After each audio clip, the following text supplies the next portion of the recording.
greater than the word of Allah and all this. It only shows a gap between what the child understands of the Quran and what the Quran is for. Number two, the second example, there's a video that went viral. I don't know if it's still on, it's still trending. A boy who was smoking cannabis and he was reading offhand Taha. Taha Ma anzalna alayka al-Qur'an litashqa. And it smokes cannabis with every ayah of the Quran. فَإِنَّ لِلَّهِ وَإِنَّ إِلَيْهِ رَاجِعُونَ. Here we see that this young man has the Quran in his head, but he lacks the Quran in his character. So I'm advocating that we should, and I want to appeal to Darul Naim to continue with the advocacy of combining the teaching of the lectures of the Quran with the character of the Quran. The Sahaba al-Kiram, the companions of the Prophet sallallahu alaihi wasallam, they said that Rasulullah taught them al-ilma wa deen. He taught them the ilm, yani ilm al-Quran, the knowledge of the Quran, and also taught them the knowledge of understanding the deen of Allah.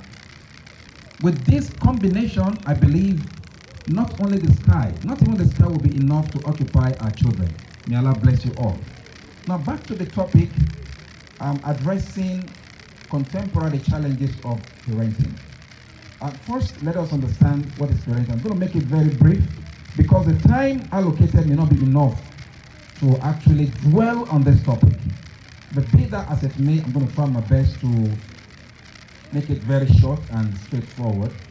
Parenting, in my understanding, is all about influence. It's the ability to influence your child was mirroring your personality. In other words, parenting involves ability to influence your children in a manner that makes that child or those children to be the true reflection of who you are,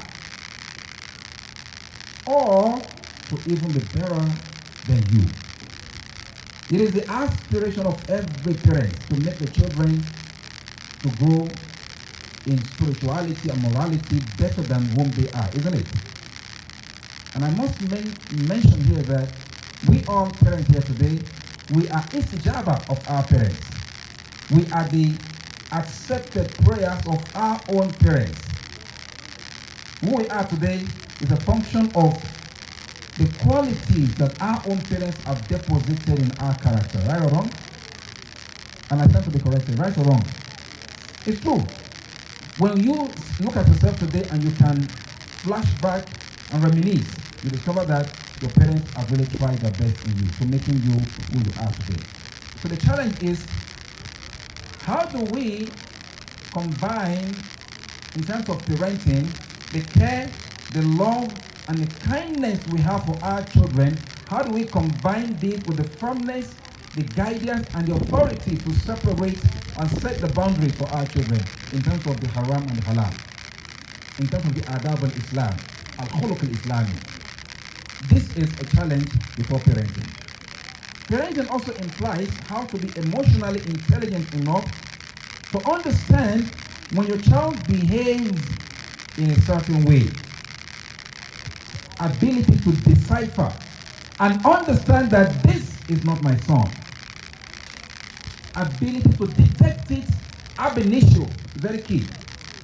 And this is because it's a problem, because most parents don't have the time. And I'm going to come to that very quickly. They don't have the time, so things are happening underneath their roof. They are unable to detect it. SubhanAllah, may Allah protect our children. And furthermore, parenting involves taking these children, holding their hands from where they are today to where they are expected to be in the future. I want us to take a look at Surah Luqman. Like I said, time will not permit me to go into that, but in Surah Luqman, we find wisdom nuggets. So much wisdom that Allah has given to us in terms of what we should do to invest qualitatively in our children. يا شيخ الفاضل أخبرني خلال انتهاء الوقت. أخبرني يا شيخ انتبهني. شكرا.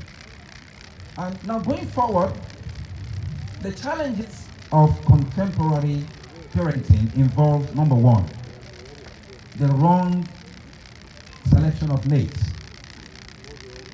Right? If you want to build a house, you need the right mix of iron, the cement, the coal, whatever. Put everything together to make a good building, right? When you put the wrong quantity of cement and the sand and the wrong iron and you want to build a skyscraper, what's going to happen to that building? Excuse me, anybody? There will be building collapse. In the same vein, when the home is not built on the right precipice, that home is bound to collapse. And the direct recipients of that collapse are the children. So the first challenge is, have you been able to select the right quality? Rasulullah Muhammad sallallahu alayhi wa sallam, he gives us two things. إِذَا أَتَاكُمْ مَنْ تَرْضَوْنَ دِينَهُ وَخُلُقَهُ فَزَوِّجُوهُم. He said, when they come to you, that person with whom you are pleased with his deen and you are pleased with his character, he said, فَزَوِّجُوهُم. Instantly get them married. And he said, إِن لَمْ تَفْعَلُوا, if you don't do that, تَكُنْ فِتْنَةٌ فِي الْأَرْضِ وَفَسَادٌ كَبِيرٌ. There will be a lot of tumult in the land. The case at hand, there was a video that went viral of a girl, is it Zainab, I mean? That the one that was online on Facebook and was being, you know the video I'm talking about, right? The girl that was dating, he was in hijab and a Yahoo boy was, engaging her in like talking right underneath the roof of her father. This is intolerable. Number two, parents' divergent worldviews. When parents have divergent worldviews, it could be a challenge to parenting because we have the father and the mother going in different directions. How then can they put their heads together to raising quality children? The Arab man says, فَقِدُ الشَّيْءٍ لَا يُعْطِي. The man who lacks something can't give it out. You don't have it, you can't give it.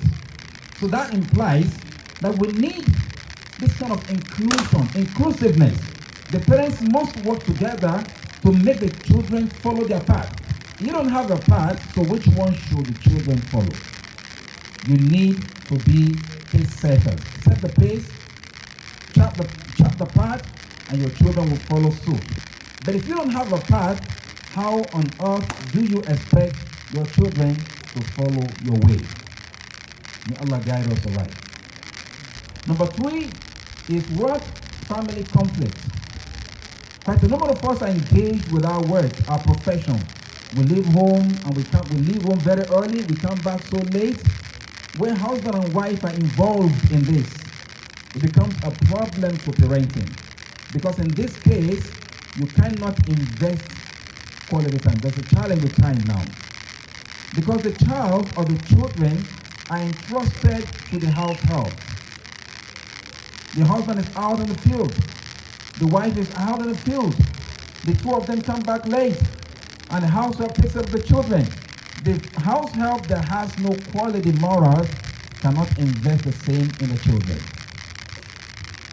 So when you entrust the children to the house help, it becomes a challenge to parenting because these children will turn out to be like the house help. You want them to reflect your identity? No way. Why? Because you never gave the time for them. It's key here. Very important. So we need to give time, quality time, and manage our professional calling and ethics with the family values and ethics. This is important. May Allah in His mercy guide us right. Next point is, the next challenge is lack of quality time with children. I just mentioned the workplace environment and how it conflicts with the family. Okay, fine, you are at home. But the time you spend at home, you are on the computer. You are with your phone. You came home with work from the office. You have online meetings to attend. You don't have time to sit down with the children. And for those of us who are fans of the football, whatever, You are on with the TV all the time. So what are we talking about here?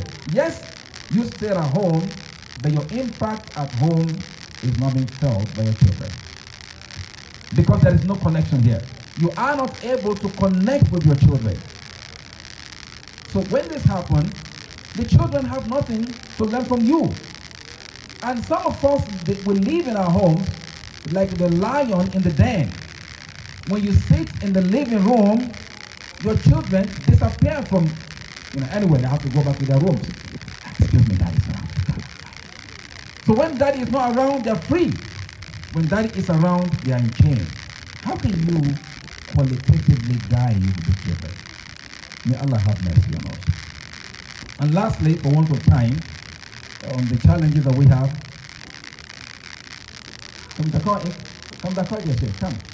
come. Arba, okay, now, I'm almost time is running out. Now, the final challenge is negative relationship between husband and wife. When the husband and wife are not connected, how can such husband and wife connect their children? The husband who yells at the wife who nags at the husband. This kind of couple cannot invest quality character in the children, so it becomes a challenge. Now let's go quickly to solutions since we don't have enough time. The first solution is laying the foundation of the family on the Quran. When I say Quran here, I'm not trying to be nebulous. I mean Quran. When I say Quran, I mean the values of Allah, the values of Rasulullah Muhammad sallallahu alaihi wasallam. It is not by saying it, it is by acting it. Let the Quran be the foundation of your family.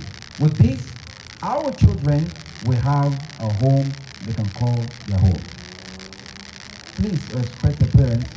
We need to build our family lives on the word of Allah. May Allah make it easy for us. Number 2,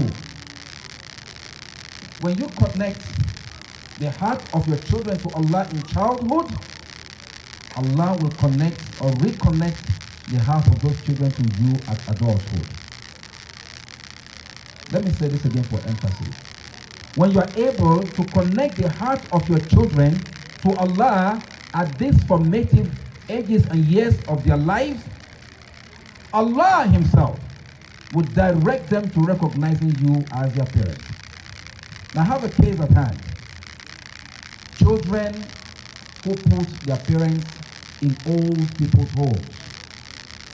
I'm saying this not from the blues because I went to visit the very senior colleague at my workplace, and I felt bad about what I saw because this is the man I saw ebullient and hilarious, and he trained the children very well. Unfortunately, they trained them the brilliant way. So the children found no other place. They couldn't find the place a way to accommodate the man because the woman died, the wife died, so he left with the man. They said, let's take that to old people's home. So they pushed him to old people's home. Now he's blind. He's at the mercy of the caregivers in the old people's home. Now, what kind of children would they be? The only children that will do that are those who have not had the values of Rasulullah.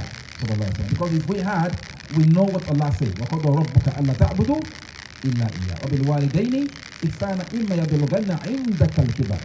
When your parents attain old age, they are part and parcel of your responsibility. Never will Muslim child or a Muslim child take the father or the mother to old people's home. Never. But of course, Muslim children do that today. And also, we have Muslim children, even if you are unable to connect the heart and the mind of your children to Allah. I got a case in Kano State. A young man, the father died. And he invited his friend. He said, guess what happened? He was happy.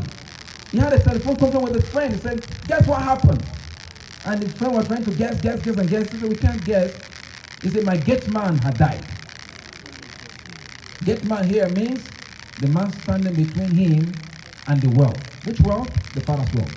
Because the father has been the block, the stumbling block between the young man and access to the enormous world. So the man saying, oh, we're going to call for a party. Let's meet in XYZ hotel. So they met there and they had a party and they were rejoicing because his father just died. فَإِنَّ لِلَّهِ وَإِنَّ إِلَيْهِ رَاجِعُونَ. As if that was not enough, when they were having a party in that hotel in Kano State, another one said, don't worry, shall we your own gate man don't die, we are in Kano. When my gate man die, we'll go to Dubai. Inna lillahi wa inna ilayhi. So these are children who are rejoicing when their fathers died. What did Allah say? وَاخْفِضْ لَهُمَا. I'm going to round up now. انتهي. وَاخْفِضْ لَهُمَا جَنَاحَ الذُّلِّ مِنَ الرَّحْمَةِ وَقُلْ رَبِّ ارْحَمْهُمَا كَمَا رَبَّيَانِي صَغِيرًا. Allah says a child should make dua for the parents.